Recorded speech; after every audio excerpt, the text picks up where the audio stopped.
গৌড়ীয় বৈষ্ণব তীর্থ দর্শন থেকে আমরা শ্রবণ করছি। এখন আমরা শ্রবণ করব রাস গোবিন্দপুর, উড়িষ্যা ময়ূরভঞ্জ জেলায় অবস্থিত। অমরদা থেকে বারিপদার বাসে আসা যায়। প্রভু শ্যামানন্দ গোস্বামী ভক্ত কয়েকজনকে নিয়ে পুরী চলেছেন। এই ভীষণ জঙ্গলের পথে সন্ধ্যা হয়ে গেছে, অত্যন্ত জঙ্গল তখন। আর শ্যামানন্দ প্রভু তার কয়েকজন ভক্তগণকে নিয়ে পুরীর উদ্দেশ্যে চলেছেন ঘন জঙ্গলের ভিতর দিয়ে। পথে সন্ধ্যা হয়ে গেল। এখানে রাত্রিবাস করবেন মনে করে এই গাছের নিচে ঝোলা রাখলেন। গাছের নিচে ঝোলা রেখেছে, অন্ধকার হয়ে গেছে। ঝোপের থেকে বিনোদ বিহারী ঠাকুরকে বের করে ছুরি আনা ফুলে পূজা করে আবার ঝোলার মধ্যে পুরে রাখলেন। বিনোদ বিহারী ঠাকুরকে বের করলেন, ফুলে পূজা করলেন, পূজা করে আবার ঝোলার মধ্যে পুরে রাখলেন। ছুরি আনা ফুল হলো হলুদ গাছের মতো পাতা এবং বিচিত্র বর্ণের ফুল। হলুদ রঙের পাতা আর বিচিত্র রঙের ফুলটা হয়, সে ফুলটার নামে ছুরি আনা ফুল। হলুদ গাছের মতো পাতা আর বিচিত্র রঙের ফুল। বিচিত্র রঙের এই বনফুল দর্শককে বড়ই মুগ্ধ করে, খুব সুন্দর ফুল। সকাল থেকে প্রভু দেখলেন ঠাকুর সেই গাছতলায় বসে আছে, গাছতলায় রয়েছে। প্রভু মনে করলেন বুঝি রাত্রিতে ঠাকুরকে ঝোলাতে পুরতে ভুলে গেছি, তাই শীঘ্র ঠাকুরকে ঝোলাতে পুরে পুরী যাবার জন্য মনস্থ করলেন। পুরী যাবে ঠিক করছেন তো, ঠাকুরকে আবার ঝোলার মধ্যে পুরে মনস্থ করলেন। ঠাকুরকে তুলতে গেছেন, ঠাকুর এত ভারী যে উঠাতে পারা যাচ্ছে না। ঠাকুরকে ঝোলায় ভরে নিয়ে যাবে ঠিক করেছেন তো, কিন্তু ঠাকুর আর উঠছে না ওই স্থান থেকে। শ্যামানন্দ প্রভু বুঝলেন ঠাকুরের ইচ্ছা হয়েছে আজ এখানে থাকবে। শ্যামানন্দ প্রভু চিন্তা উঠছে না, মানে বোঝা যায় কি ওর বেটা এখানে থাকবে আজ। তাহলে দেখুন আমরা ঠাকুরকে কি বলবেন, কাঠ, মাটি, পাথর, পিতল, ধাতু বলে, ধাতু এগুলো ধাতু হলে উঠতে পারে না, তাকে তুলতে পারে না এগুলো। আমাদের এক শোনা একজন ছিল, গ্রামের দিকে একজন বৈষ্ণব ছিলেন, খুব নিষ্ঠাবান। তার ছিল গিরিরাজ। গিরিরাজকে একটা বাক্সের মধ্যে ভরে শিষ্য বাড়ি যেতেন, যেখানে উৎসবাদী হতো, ওই গিরিরাজকে মাথায় করে নিয়ে যেতেন। তাই এক সময় সে ভদ্রলোকের বয়স হয়েছে, আর একজন যুবক ছেলে তিনি বলছে, হ্যাঁ একটা বাক্স আপনি যেতে পারছেন না, তাহলে তুই নে। তখন বলছে আমি তো নিতে পারছি না, বয়স হচ্ছে, তুই নে না। সে আর তুলতে পারছে না ঠাকুরকে। গিরিরাজ সাক্ষাৎ কৃষ্ণ ভগবান, ও যা তার জিনিস নয়। এগুলো ভজনীয় পূজনীয় বস্তু, এগুলো ভক্তির জিনিস। ঠাকুর সকলের হাতে সেবায় নাকি না, সকলের হাতে সেবা নেন না। ভগবান তিনি যার কাছে কৃপা করে নিবেন, সেটা হলো মূল ব্যাপার। তাই ও ছেলেটা আর নিতে পারল না, কিন্তু উনি নিয়ে চলে যাচ্ছে, বয়স্ক লোক, কিন্তু হাতে নিয়ে ভার এত হয়েছে তুলতে পারছে না। ভার হলো কি করে, এক্সট্রা কেউ কিছু ঢুকিয়েছে নাকি? এটা ঠাকুরের মহিমা, ভগবান যে তিনি আছেন এটার মহিমা। ঠিক এখানে ঠাই সেরকম ঘটনা, তুলে নিয়ে যাবে ঠিক করেছেন আর ঠাকুর উঠছে না। আপনি ভেবেছেন আজকে এখানে থাকবেন, কিন্তু ভোগের ব্যবস্থা পাবো কিন্তু, ঝোপ জঙ্গলের মধ্যে রয়েছে, রাত্রিবাস করেছিল। পাঠালেন ভক্তদের ভিক্ষার জন্য। জঙ্গলে কারা থাকে? আদিবাসীরা বেশিরভাগ থাকে। তাই ভিক্ষার জন্য কিছু ভক্তকে পাঠালেন, যা ভিক্ষা করে নিয়েছো ঠাকুরের সেবার জন্য। আদিবাসীর ঘর এখনো আছে, তখন তাহলে কেমন ছিল অনুমান করা যায়। এখনো যখন আছে তখন কিরকম ছিল। তাদের ঘর থেকে কয়েক মুষ্টি সিদ্ধ চাল ভিক্ষা এনে কোনো রকমে ঠাকুরের ভোগ হলো। জঙ্গলে তো পড়ে থাকবে, শুকনো ইট পড়ে থাকবে, এটা কোনো রকম করে দেওয়া যায়, সিদ্ধ করে কোনো রকম। তাহলে কিছু সেদ্ধ চাল, ভিক্ষার চাল মানে ভিক্ষায় যা পাবে সেটা, যে এটা দেবো না ওটা দেবো এটা কথা না, ভিক্ষা যা হবে সেটা শুদ্ধ বস্তু। আর ভিক্ষার চাল হচ্ছে সব থেকে শুদ্ধ পবিত্র বস্তু।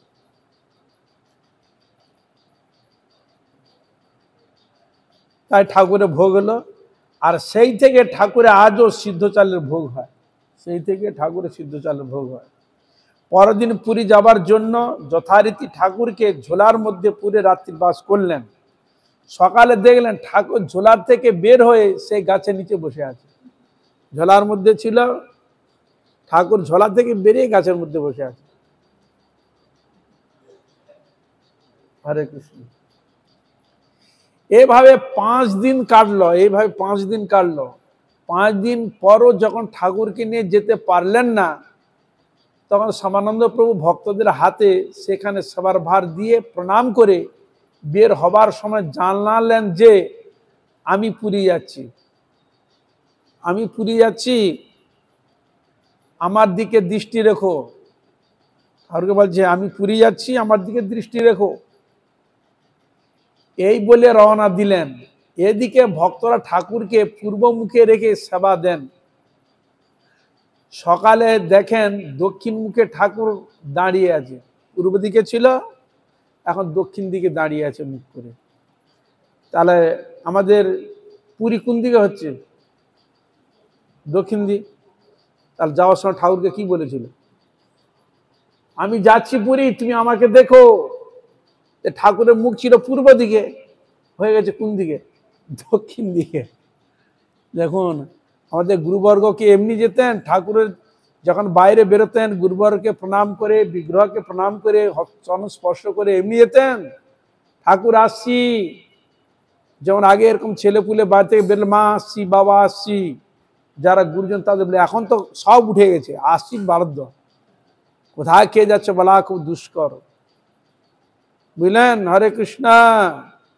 এরকম প্রার্থনা করে যেতেন, গুরুদেব আসছি এরকম প্রার্থনা করে যেতেন। এই নিতে ধীরে ধীরে উঠে যাচ্ছে।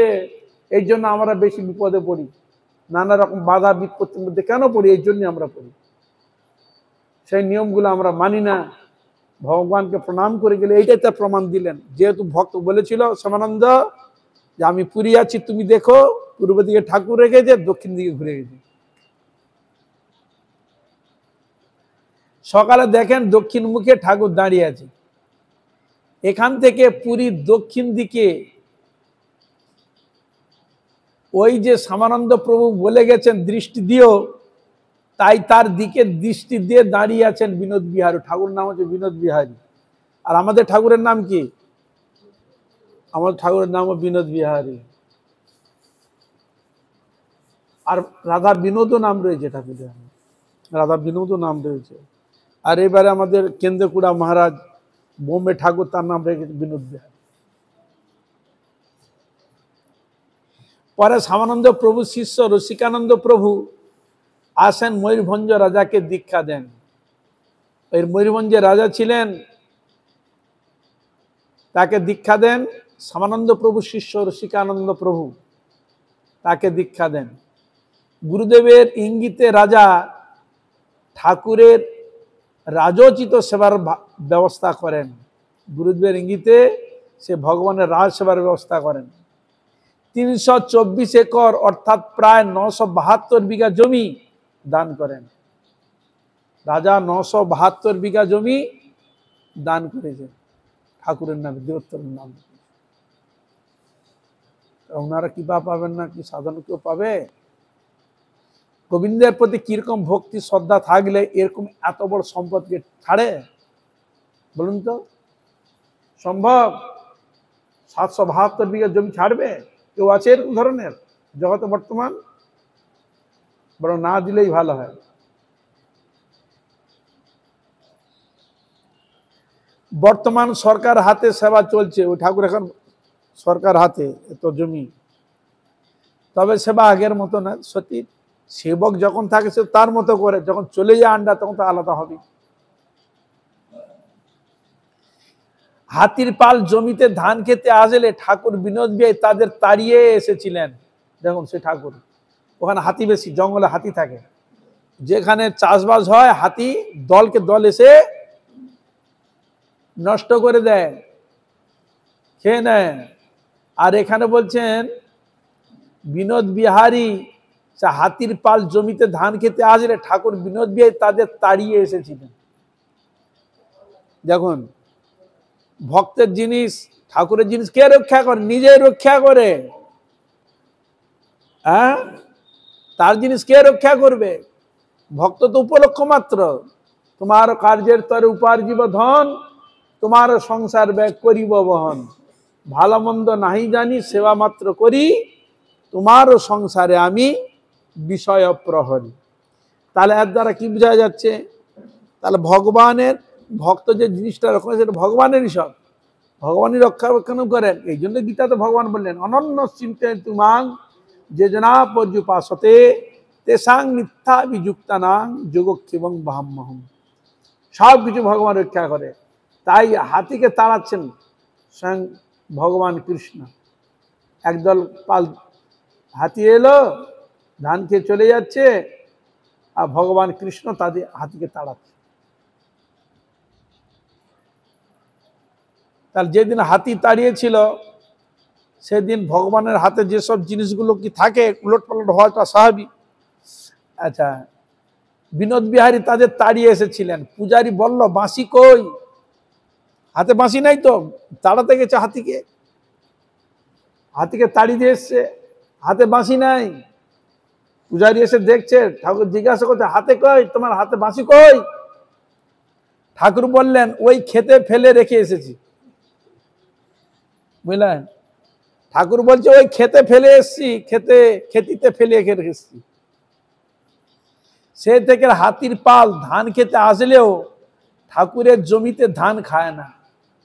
দেখুন ওই যে ঠাকুর তাড়ি দিয়ে এসছে, সেদিন থেকে এখনো ওইখানে আর হাতি এসে ধান খায় না। আর পূজারীকে বলেছে ধান খেতে রেখে দিয়ে এসছি বাঁশি, হাতি তাড়াতে গেছিল। সে স্থান আজও মুরলী কুণ্ডেলা বলে বিখ্যাত, যেখানে ওই বাঁশি ফেলে রেখেছিলেন সে জায়গাটার নাম হচ্ছে কুণ্ডেলা, মুরলী কুণ্ডেলা বলে বিখ্যাত স্থানটার নাম, বাঁশি ফেলে রেখেছিল। তাহলে বিগ্রহ শুনলেন তো কথা আপনারা? বিগ্রহ তিনি যে এইসব কাজগুলো করে, কেন কেন আপনার বন বিষ্ণুপুরে মদন মোহন ইংরেজের তাড়াবার জন্য দলমাদল কামাল নিয়ে গিয়ে তাড়িয়েছিল, তোপ করেছিল, সে তো আপনারা জানেন, সে তো আছে। তাহলে বিগ্রহ করে এগুলো। এমনিকার মহাপ্রভু বলেছিলেন প্রতিমা নহগ তুমি সাক্ষাৎ ব্রজেন্দ্র নন্দন, বিপ্র লাগি করো তুমি অকার্যকরণ। মহাপ্রভু কি করে না, ভগবান কি করে না সব। তাহলে মহাপ্রভু এই বিশ্বাস আমাদের হৃদয়ে জাগাবার জন্য এই যে বিগ্রহ সেবা করছি, এটা ভাববেন না যে কাঠ পাথর দাঁড়িয়ে আছে, কাঠ পাঠান নয়, কেউ নয়, সাক্ষাৎ কৃষ্ণ রাধারানী মহাপ্রভু সাক্ষাৎ দাঁড়িয়েছে গিরিরাজ, সাক্ষাৎ জগন্নাথ বলভদ্র সুভদ্রা সাক্ষাৎ বিরাজমান। এরা কাঠাও নয়, পুতুলও নয়, এরা সাক্ষাৎ ভগবান দাঁড়িয়েছে, সব তিনি দেখছেন শুনছেন।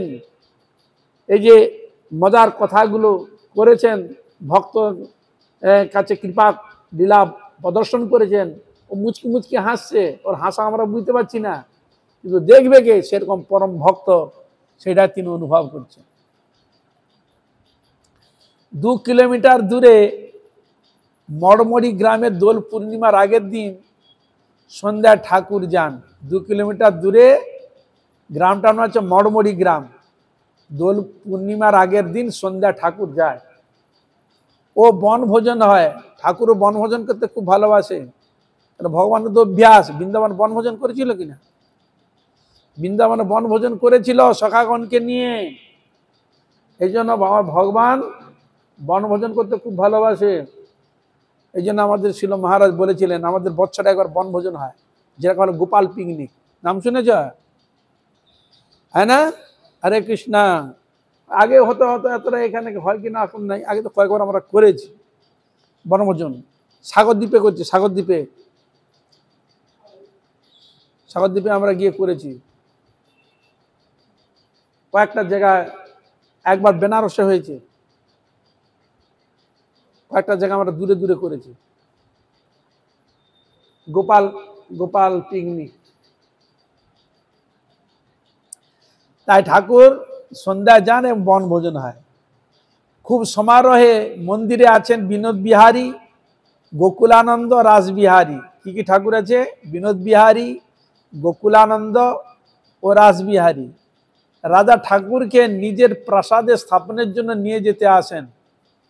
রাজা তার নিজের প্রাসাদে এহেন বিগ্রহ ভগবানকে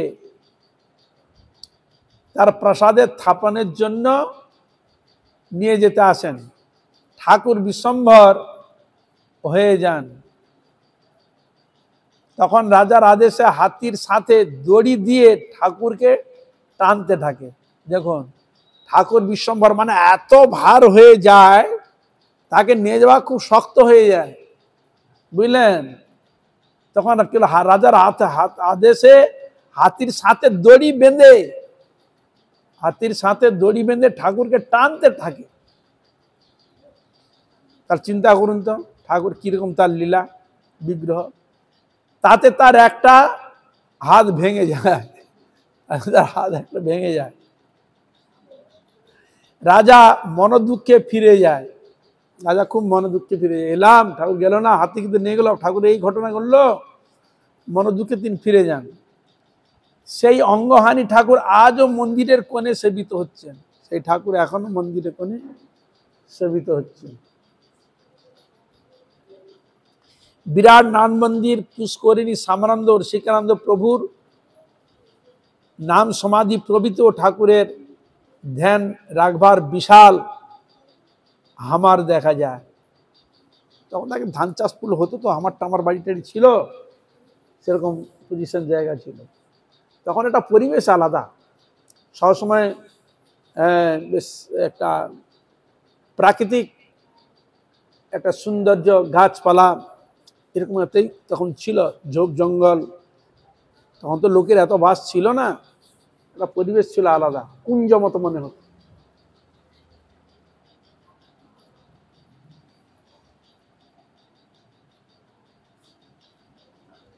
নীলগিরি যমুনা থেকে প্রাইভেট বাস কোথায় গেল, হ্যাঁ, গাড়িতে যাবার সুবিধা আছে। জগন্নাথ মন্দিরে সব যেমন এখানে তেমনটি আনন্দবাজার মহাপ্রসাদ, জগন্নাথ বলদেব সুভদ্রা দর্শন সব পুরীর মতো।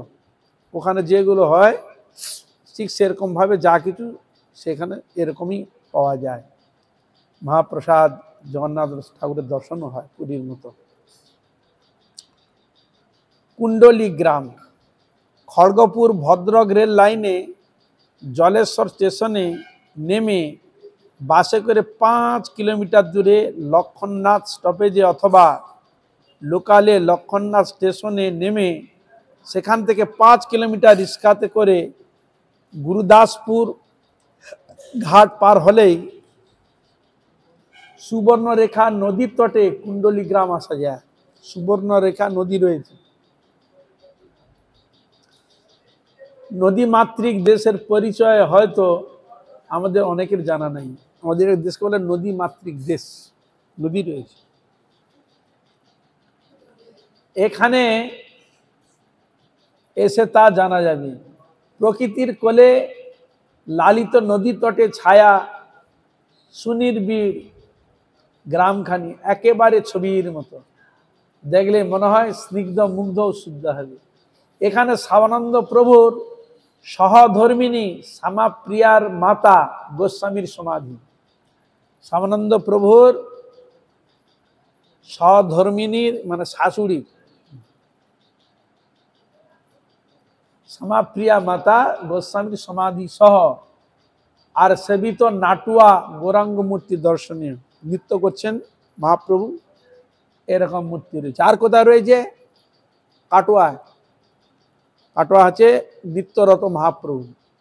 নটরাজ, আর এখানে রয়েছে নাটুয়া গৌরাঙ্গ মূর্তি। ঘটনাক্রম যে শ্যামাপ্রিয়া মাতা ঠাকুরানী পুরী থেকে এক সময় গোপীবল্লভপুরের পথে ফিরতে থাকেন। পুরী গিয়েছিলেন তো শ্যামাপ্রিয়া মাতা, পুরী থেকে এক সময় গোপীবল্লভের পুরের পথে ফিরতে থাকেন। সঙ্গে ছিল সশোভিত 3 ফুট প্রমাণ নাটুয়া গৌরাঙ্গ মূর্তি। 3 ফুট গৌরাঙ্গ মূর্তি ছিল তার সঙ্গে। ঘন জঙ্গলাকীর্ণ তদুপরি এক বৃহৎ বটবৃক্ষের দ্বারা ছায়া সুনিবিড় মনোহর স্থান ঠাকুরানীকে খুব মুগ্ধ করলো। জায়গাটা এত সুন্দর পরিবেশ, মন মুগ্ধ করবে। এখানে বাস করে ভজন সাধন করার সংকল্প নেন। এখানে বাস করব, জায়গা খুব সত্যি ভজন সাধন করতে গেলে একটা মনোরম জায়গারও প্রয়োজন, অনুকূল জায়গারও প্রয়োজন, বুঝলেন। ভজন করারও একটা মনের মধ্যে ভজনকে একটা পিপাসা জাগবে, এরকম একটা ক্ষেত্র দরকার। শান্ত শীতল ভগবত অনুভব, ভগবত চিন্তন, একটা সুন্দর পরিবেশ না। তার ইচ্ছা হলো, সংকল্প করলেন যে এখানে বাস করে ভজন সাধন করার সংকল্প নেন।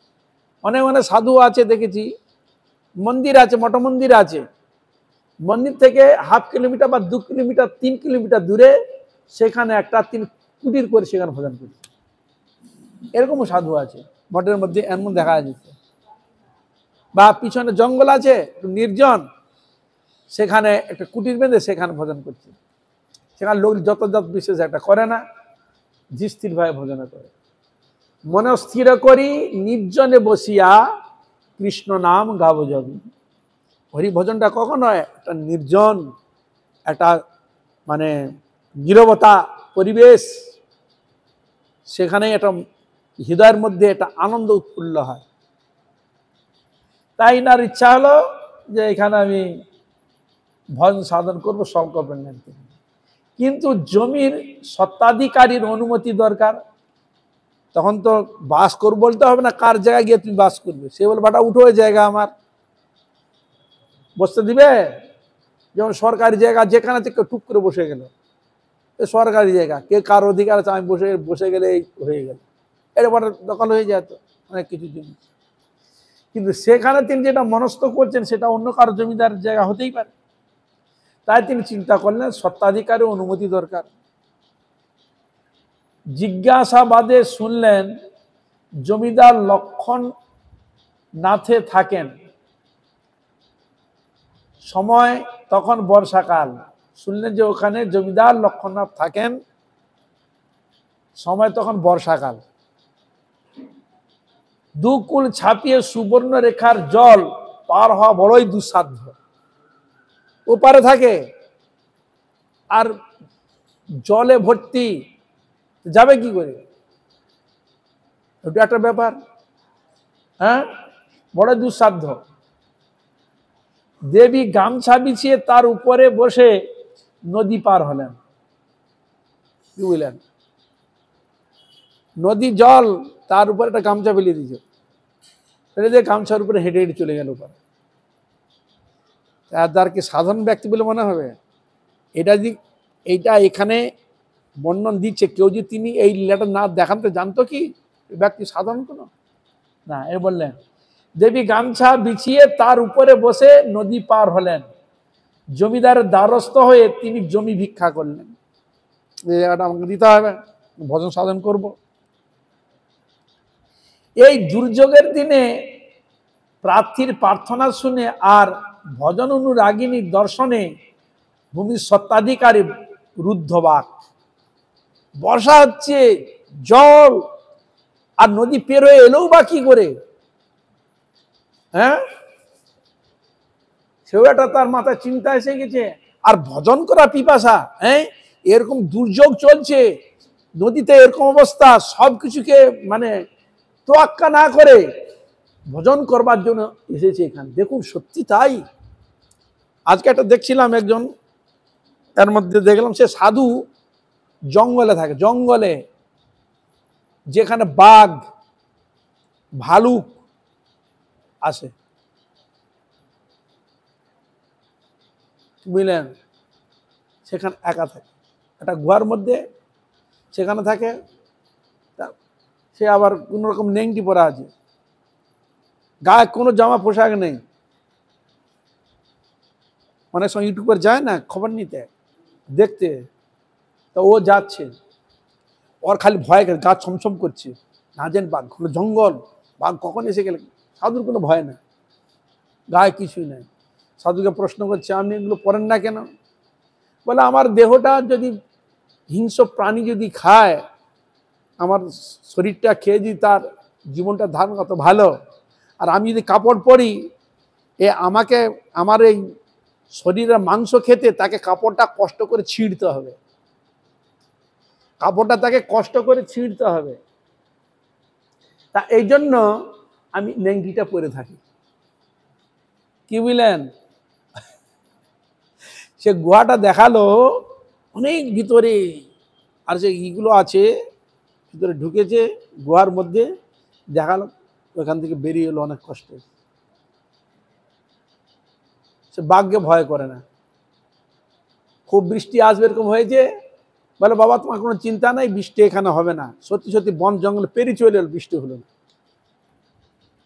এর অনেক সাধু আছে,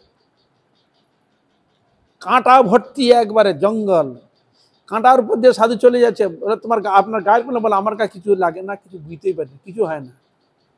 কিন্তু ও জুতো পরে যাচ্ছে, আর তাকিয়ে তাকিয়ে যাচ্ছে। জঙ্গল তো না জানি বাঘ এলো না এলো, ভালুক ভয়। মাঝে মাঝে দেখাচ্ছে ভালুক এসেছিল, তার পায়ের ছাপ পড়েছে। ও দেখে দেখে সাধু কোনো চিন্তা না, অনায়াসে চলে যাচ্ছে। বলে, ভগবানের চরণে মনোনিবেশ করে দিচ্ছি, ভগবান রাখবে, মারবে, আমাদের ভয় কিসের? আমি তো কোনো প্রাণীকে মারি না, কোনো করি না। যখন নির্ভয়ে সে জঙ্গলের মধ্যে বিচরণ করছে। মনেও আছে, হিমালয় এমনও সাধু আছে বেরোই না, আর মধ্যে রয়েছে। যাই হোক, এখানে এনার সত্ত্বাধিকারী রুদ্ধবাক, জীবনে বহু প্রার্থী এসেছে, কিন্তু এমন প্রার্থী কখনোই আসেনি। ও জমিদার ভাল যে আমার কাছে অনেকে এসেছে, কিন্তু এরকম প্রার্থী কোনোদিন আসেনি, যার রুচি ভাবনা সম্পূর্ণ আলাদা, তার সহজ সুন্দর ও সাবলীল সবিস্ময় জিজ্ঞাসা। মা প্রশ্ন করেছে, মা এই দুর্যোগের দিনে কেমন করে আসলে? প্রশ্ন। মা বলে, চলে এলাম,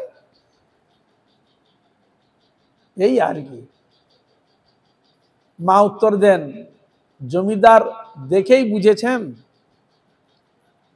এ অমাবস্যা নারী।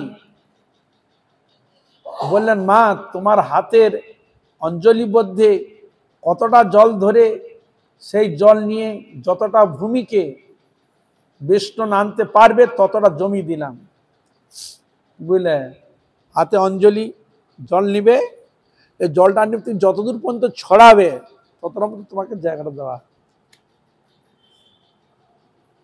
হাতে নিবে অঞ্জলি, এরকম জল নিবে, অঞ্জলি নিয়ে উনি যতটা করে নিয়ে করবেন ততটাই, এরকম বলে দিলেন যে যতটা জল ধরে সেই জল নিয়ে যতটা ভূমিকে বেষ্টন আনতে পারবে, মানে ঘুরিয়ে গোল করে আনতে পারবে ততটাই জমি দিলাম।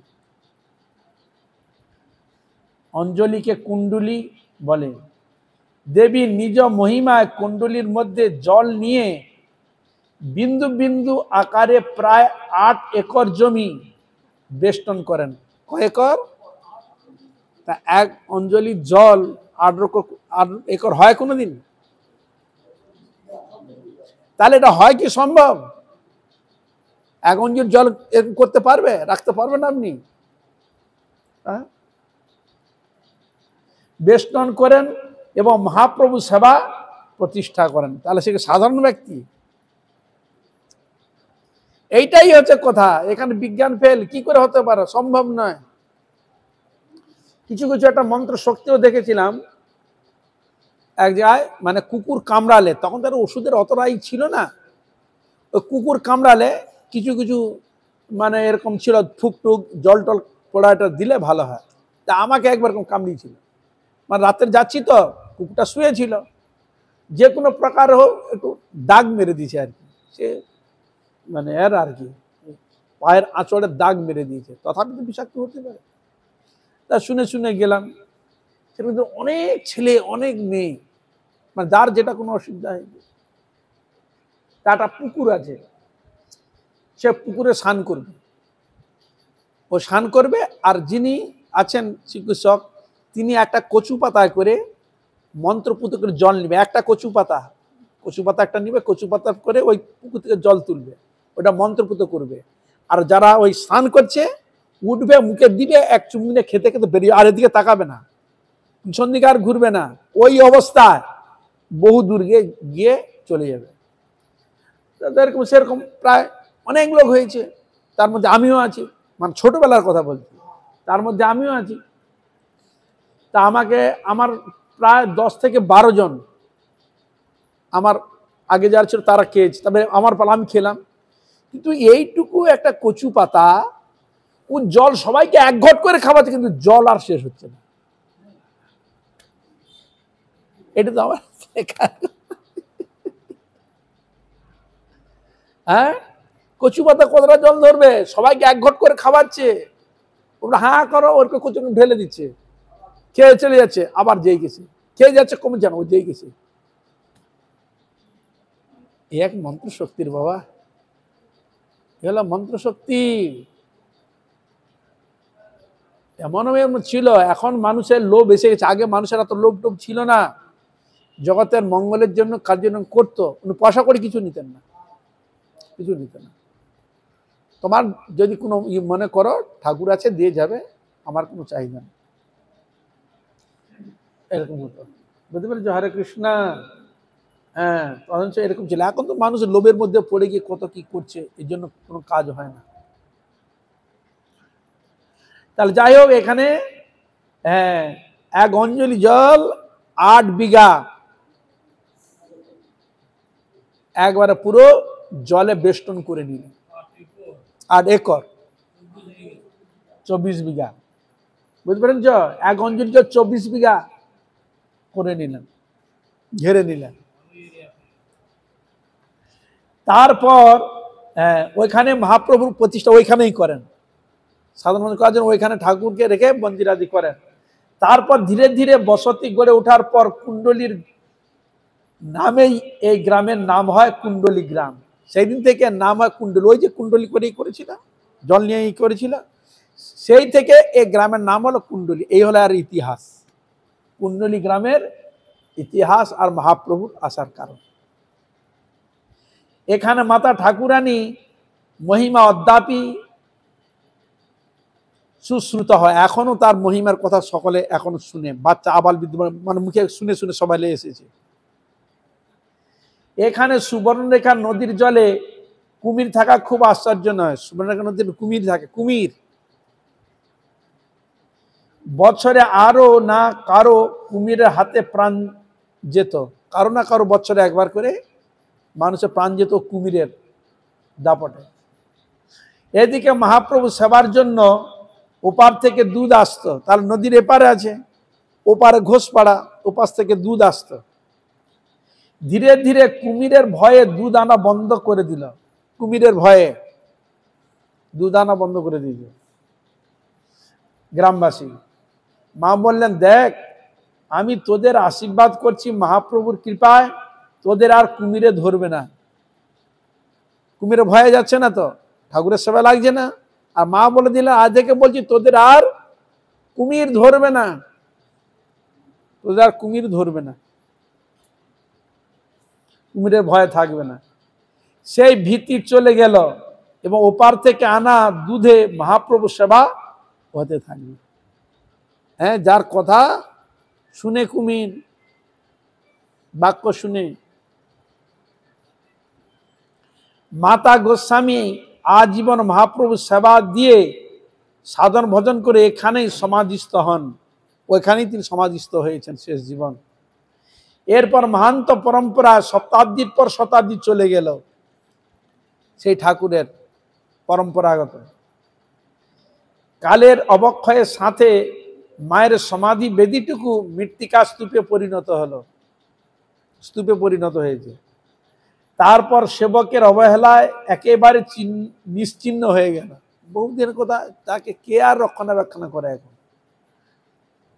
অনেক জমিদার বাড়ি আছে, তাতে লোক নেই, রক্ষণাবেক্ষণ কেউ নাই, ভূত প্রেত বাস করবে সেখানে, এমন বাড়ি আছে। ভয়ে মানুষ কেউ ঢুকে না, লোক নাই তো। এক সময় ছিল কত, এই সেবক যদি না থাকে তাহলে ঠাকুরের সেবা হবে কি করে? বন্ধ হয়ে যাবে সব ধীরে ধীরে।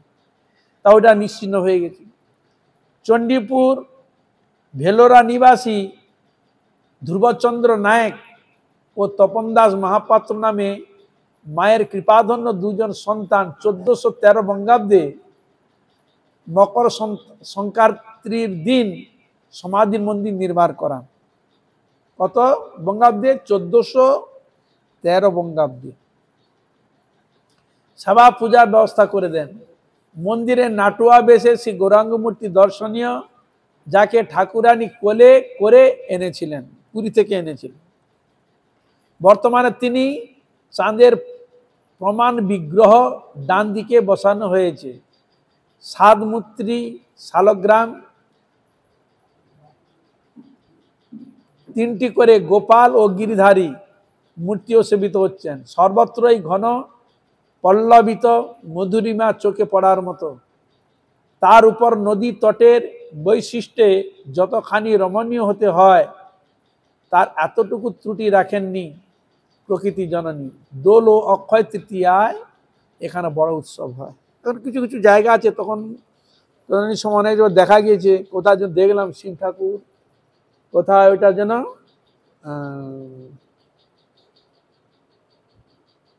বৈতরণী নদী, বৈতরণী, কুর্মক্ষেত্র, উড়িষ্যা কুর্মক্ষেত্র, মহাপ্রভু যেখানে গিয়েছিলেন, নৃত্য করেছিলেন, বাস করেছিলেন, সে আমরা গিয়েছিলাম সেখানে। সে শিব মন্দির দিয়ে গেলাম, প্রায় মানে 15 ফুট নিচে, এই রাস্তা থেকে 15 ফুট নিচে সে মন্দির, অর্ধেকটাই হয়ে গেছে। এরকম ছিল ঠাকুর। যেমন আমরা আরো দেখতে পাই, পুরী গেলে দেখবেন,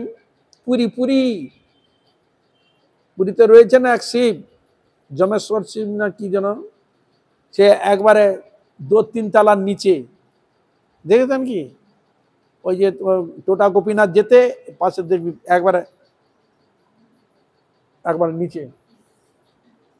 কারণ আগে ওইরকম ছিল, ওই এরকম এলাকার মধ্যে ছিল, এখন উঁচু উঁচু করে এতটা এসেছে। তাহলে জগন্নাথ মন্দির তো পাহাড়ের উপরে, ওই জন্য ওটা উঁচু দেখতে পেয়েছো, নাহলে আরো কত উঁচু দেখতে পেতাম, ভরি ভরি এতটা উঠে এসেছে রাস্তা থেকে। যেন আমাদের এখানে এই যে স্টাইলিশ করে বসিয়েছে, ওই যে আমাদের ভান্ডার ঘর যে যাই, ওখানে প্রায় এক মুষ্টি এতটা উঁচু ছিল, এই এতটা উঁচু। ওটা মাটি ফেলে ফেলে এখন কতটা হয়েছে, 2 ইঞ্চি হয়তো আছে, জল পর ছিটকে যায় কিনা, তাহলে এরকম ছিল।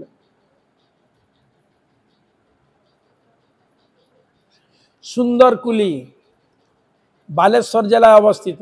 ভদ্রক লোকালে রাজঘাট স্টেশনে নেমে বাসে করে 4 কিলোমিটার দূরে অমরদা আসতে হবে। সেখান থেকে 2 কিলোমিটার দূরে রিস্কাতে অথবা হাঁটা পথে সুন্দরকুলি আসা যায়। শান্তিপুর থেকে লীলাচলের পথে মহাপ্রভু অমরদা গ্রামে প্রত্যাখ্যাত হবার পর তিনি সুন্দরকুলি গ্রামে শুভ পদার্পণ করেন। যাওয়ার সময় সুন্দরকুলি নামটি মহাপ্রভু রেখে যান, সুন্দরকুলি নামটি মহাপ্রভু রেখে যান ওই স্থানের নাম। প্রভু মধ্যাহ্নে এসে ক্ষুধার অন্ন চাইলে চন্দ্রমোহন পাহাড়ি নামে এক বিপ্র দই চিড়া দিয়ে পরিতৃপ্তির সাথে ভোজন করিয়ে মহাপ্রভু কৃপাধন্য হন। প্রভু খুব ক্ষুধা লেগে, তখন পায়ে হাঁটা রাস্তা যেতে হতো, তো মহাপ্রভু খুব ক্ষুধা পেয়েছে মধ্যাহ্নের সময়। আর চন্দ্রমোহন পাহাড়ি নামে একজন বিপ্র, তিনি ওই দই চিড়া দিয়ে মহাপ্রভুর সেবা দিয়েছিলেন, ভোজন করিয়েছিলেন আর মহাপ্রভুর কৃপা লাভ করেছিলেন। ধন্য ধন্য, তার চরণে কোটি কোটি ধন্যবাদ। মহাপ্রভুর কৃপা পেয়েছেন তিনি। প্রভু চলে গেলে এই বিপ্র 4 ফুট প্রমাণ মহাপ্রভু দারুমূর্তি প্রতিষ্ঠা করেন। দেখুন, ভক্ত বলে এটা সম্ভব হয়েছে। মহাপ্রভু যখন চলে গেলেন তখন মহাপ্রভুর এই লীলাকে স্মৃতিসৌধ রাখার জন্য 4 ফুট প্রমাণ দারুমূর্তি প্রতিষ্ঠা করেন। মধুসূদন পাহাড়ি, কমললোচন পাহাড়ি, গৌরহরি পাহাড়ি, এদের পুরুষানুক্রমে এই প্রাচীন সেবা চলতে থাকে। 140 বিঘা সম্পত্তি ছিল, 140 বিঘা সম্পত্তি বর্তমানে মাত্র 3 বিঘা পরিণত হয়েছে। 3 বিঘা দাঁড়িয়েছে। যে তোমার ওখানে রাখাল রাজ আছে না, ওখানে অনেক জমি ছিল, ওখানেও প্রচুর ছিল, একটু জঙ্গল ছিল তো, শেষে সব ঝেড়ে দিয়েছে।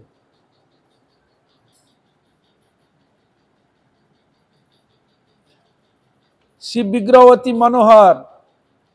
প্রাচীন মন্দিরের বয়সও আনুমানিক 250 বছরের বেশি হবে মন্দিরের বয়স।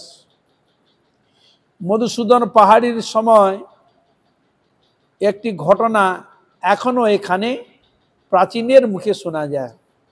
যারা প্রাচীন বয়স্ক যারা রয়েছে পরম্পরাগত শুনে এসছে, কি কোনো উৎসবে শিব বিগ্রহকে নিয়ে যাওয়া হয় গ্রামান্তরে। সেদিন সেবক রাতে মন্দিরে এসে বিগ্রহকে বারান্দাতেই শয়ন দেন।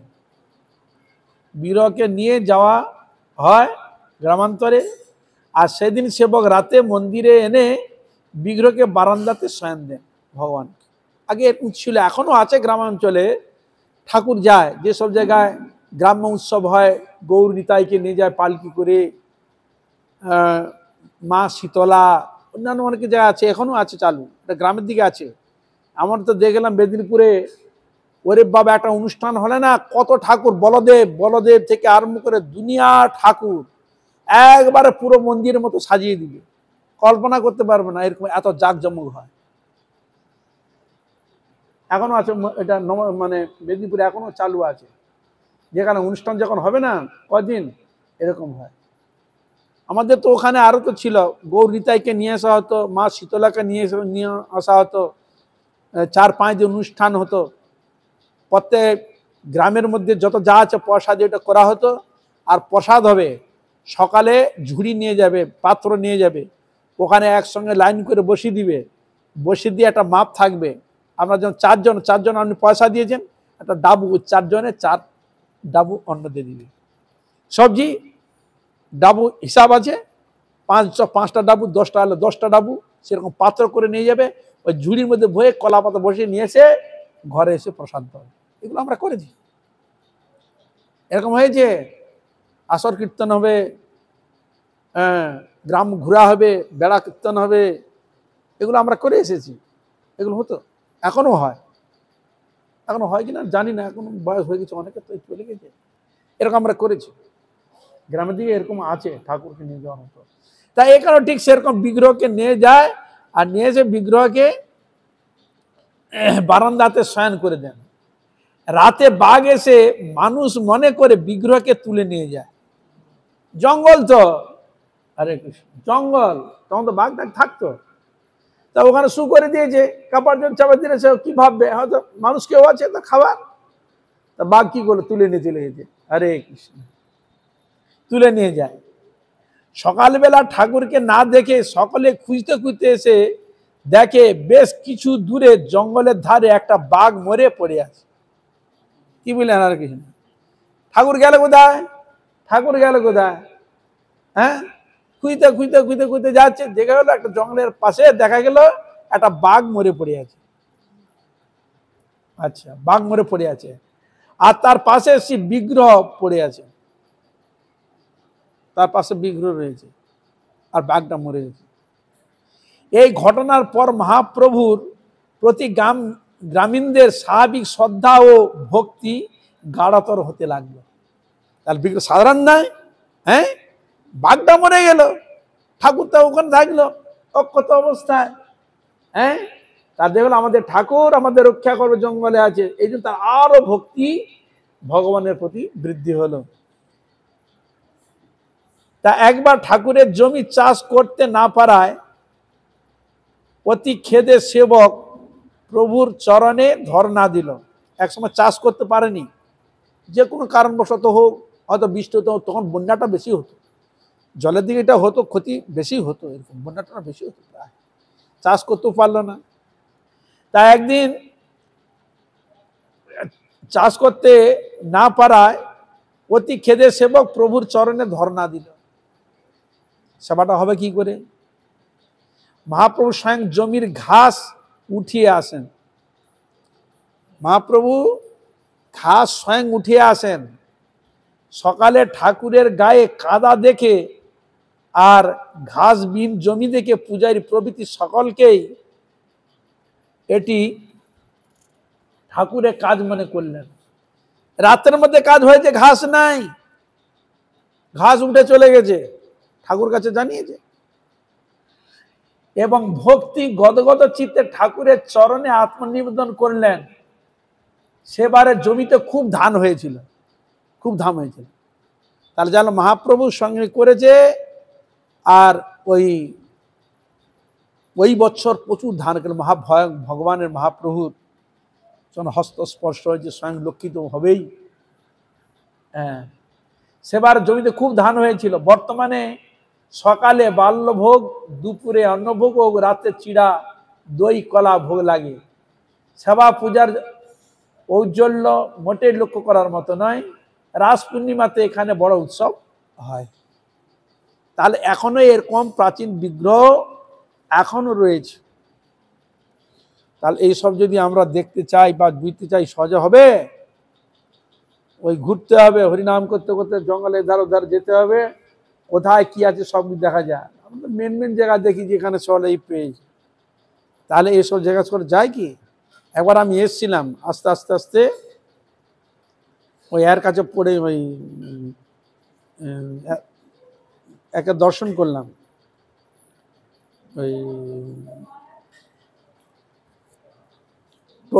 ওই গোপীনাথকে দর্শন করলাম, ক্ষীরচোরা গোপীনাথকে দর্শন করে আবার এলাম। এসে ওই গোপীবল্লভপুর ওখানে নামলাম, খুব জঙ্গল। আবার একা তো থতমতে খেয়েছি, কত রাস্তা, কি জঙ্গল, কোন দিকে যাব? আবার একটু ঘুরলাম, তারপরে না আর থাকা যাবে না, চলে এলাম। আর সেবারে আমার বিশেষ একটা দর্শন হলো না। যখন যাই তখন মন্দির বন্ধ হয়ে গেছে। তো যেটুকু সময় ছিলাম দেখলাম, খুব ভালো লেগেছে, খুব ভালো, মনোরম জায়গা। যাই হোক, আজ এখানে থাক। সকল বৈষ্ণব, সকল বৈষ্ণবী, সকল ভক্তবৃন্দের চরণে, মহারাজের চরণে ভক্তিপূর্ণ ষষ্ঠ দণ্ড প্রণাম পূর্বক আপনাদের অহৈতুক কৃপা আশীর্বাদ প্রার্থনা করি। আপনারা কৃপা করুন, আশীর্বাদ করুন, যেন এইভাবে হরিগুরু বৈষ্ণবের মহিমা গুণগান কীর্তন করে আমার নরাধম পাপিষ্ট জন্ম যেন ধন্য করতে পারি। হইয়াছেন হইবেন প্রভুর যত দাস, সবার চরণ বন্ধু দন্তে করিহা। হরে কৃষ্ণ কৃষ্ণ কৃষ্ণ হরে হরে, হরে রাম রাম রাম হরে হরে।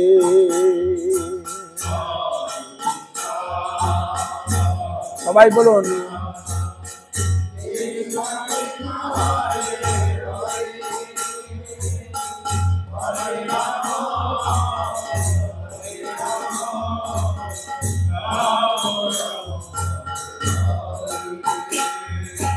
হরে কৃষ্ণ কৃষ্ণ কৃষ্ণ হরে হরে, হরে রাম রাম রাম হরে হরে।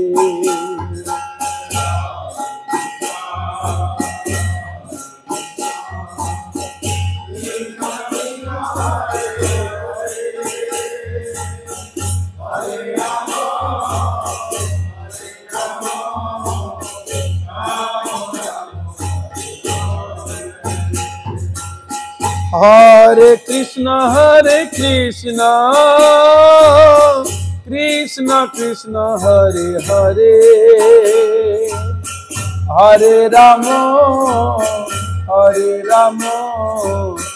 राम राम हरे हरे। हरे कृष्ण कृष्ण कृष्ण हरे हरे, हरे राम राम राम। हरे कृष्ण कृष्ण कृष्ण हरे हरे, हरे राम राम राम हरे हरे।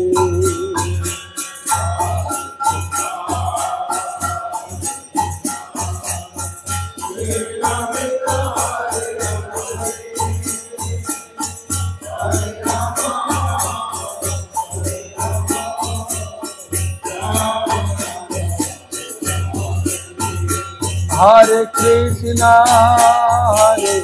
कृष्णा कृष्णा हरे हरे, हरे राम राम राम हरे हरे।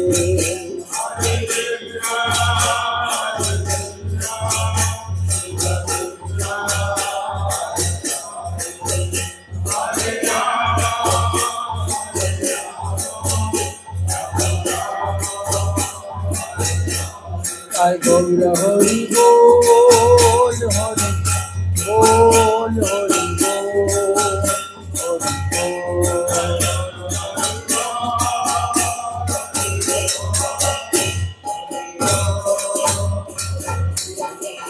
जय गौर प्रेमानंदे।